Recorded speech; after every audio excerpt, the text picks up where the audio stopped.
They said to him, "Tell us who thou art, so that we may believe in thee." Yeshua said to them, his disciples, "You test the face of the sky and of the earth, and him who is before your face you have not known, and you do not know to test this moment. You test the face of the sky and the earth. Dear esteemed, honorable, notable, and noble viewer, we all seem to rely on hard evidence. If we cannot touch it or smell it or measure it under controlled laboratory conditions, we prefer not to accept it, or at the very least, to reserve our judgment.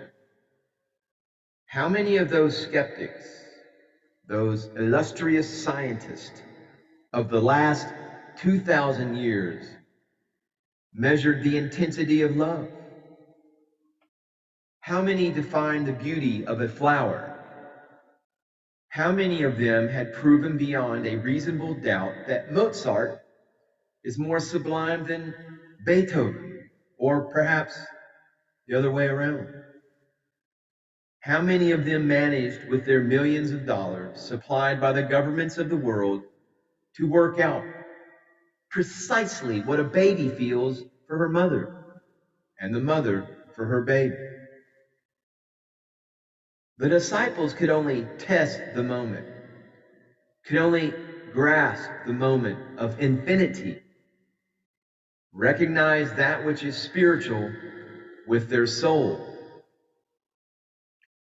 One cannot measure mind with emotions, emotions with physical senses, nor can one measure spirit with that which is not spiritual. They did not know how to do it. Do we? Do you and I?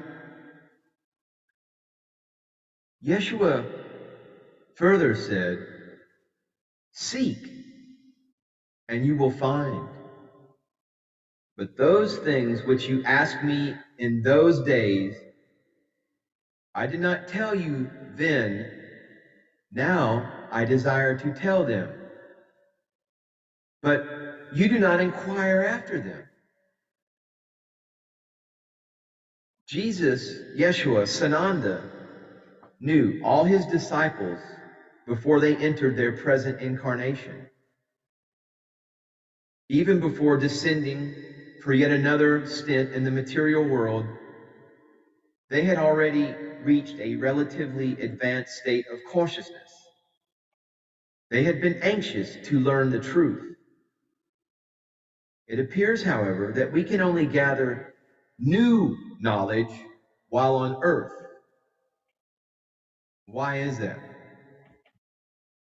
Because we are not to discard, to do away with our physical consciousness, but to sanctify it, to bring heaven to earth.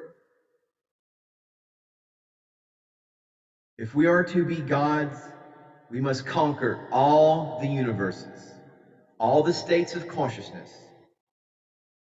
If we are to be co-creators, fully developed, we must master this 3D fallen realm. We must master our emotions. Our emotions make great servants, but terrible masters. If we are to be gods, we must conquer all the universes. You shall reign over all, as Yeshua said in the book of Revelations. All the states of consciousness. It is all about interior awareness, your interior knowledge, your interior consciousness, from the most coarse to the most refined states of consciousness. How else could we help other less advanced souls when it becomes our turn to do so? And now, You do not inquire after them, after things concerning inner knowledge, They have been so willing, so interested, until other more mundane things got in the way. The things of the Spirit had to wait.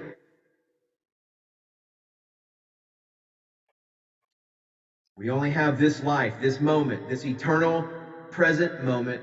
The future is nothing but comprised of these moments. You master this moment, you master your consciousness, you have mastered the future, and you can master your past.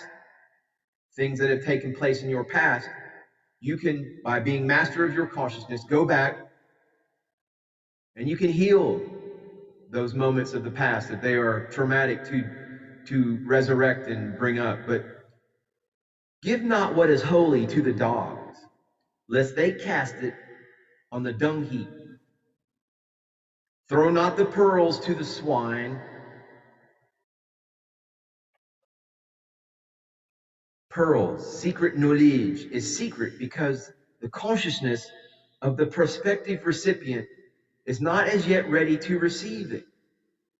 The intricacies of a fuel injection system would leave little impression on a man living in a jungle. In fact, they would be lost on most of us living in a city. Consciousness must walk its own narrow, often precipitous path, learn at its own pace, absorb knowledge at its own unique rate. There is no hurry. We are immortal. There is no cause to be anxious. Master this moment. And this admonition, this warning, is particularly addressed to those who wish to impose esoteric knowledge by force. One is reminded of the old crusaders. We are told that I will convert you even if it kills you. It's not the right attitude. I am reminded of a Buddhist disciple who had been told to love his enemies. Alas, the disciple had no enemies. Thus he walked up to the first man he met on the street and hit him in the face. He needed an enemy to love. Yeshua had many things to say. I'll leave you with this last thing for the brevity of this moment. Whoever seeks, Yeshua said, whoever seeks will find. And whoever knocks, it will be open to them. This sentiment, this truth is repeated in all scriptures. It is truly amazing how few of us take advantage of these assurances, of this assurance. Perhaps some of us are not as yet ready. Perhaps some of us are knocking at the wrong door. Yet we must knock repeatedly. Talking to people, I'd often heard them say that one can learn a great deal from various books. That's true in a way. It depends on also what knowledge we are seeking, what doors we are knocking upon. Nevertheless, this was not Yeshua's way. The door we are to knock on is the door leading to our inner self. In the Bible, a door, in the scriptures, a door invariably symbolizes a change of consciousness that will lead to and result in new understanding. All knowledge must always come from within. It is there in our inner sanctum that the true teacher resides. It is there that we shall eventually discover our kingdom. It is there and only there that our own true self is waiting to be discovered. Books have their place, but from the spiritual point of view, they serve only to confirm that which we already know. Sometimes when we discover a new inner truth, we doubt its veracity. It seems so different from all that we've heard people say all around us. It seems at odds with the universe we live in. That's a good sign, but the discovery often makes us a little afraid, or at the very least, a little anxious. On occasion, we also feel somewhat lonely. We experience self-doubts. Perhaps we think it is our pride which makes us think that we are right. How can we be be right when everyone says otherwise? How can such a truth not be obvious to everyone? We seem to forget that a short while ago, we too had been unaware of its existence. So often when we discover within a new body of knowledge, previously an esoteric, hidden knowledge, a secret knowledge, and we experience moments of doubt about its truth, its veracity, a book will fall into our hands, literally, seemingly by accident, quite unexpectedly. We discover that we are not alone, that somewhere in the world there is someone who also thinks differently, yet quite like us. Suddenly, we know that we no longer have to doubt our personal revelation. We smile at the thought that only a few years ago people said that man would never fly, that the moon is made of cheese, and that the sun spins round the earth. We rediscover that all knowledge always comes from within, that we can trust our intuition. And then we realize yet again that someone had already promulgated an identical concept some 2,000 years ago. Someone had said that if we knock, it shall be open to us. We begin to listen to his voice, the voice of the teacher, recorded by many of his disciples, recorded in a book that we're all familiar with, recorded in a book, but most of all, we begin to listen to that same voice within our own temple. And we never feel alone again. When you connect your inner sovereignty, establish your own self-power, the voice, that still small voice from source, echoes the voice from 2,000 years ago, echoes the words written in that book, that most holiest of quantum scriptures, the Holy Bible. Namaste, Namaskaram.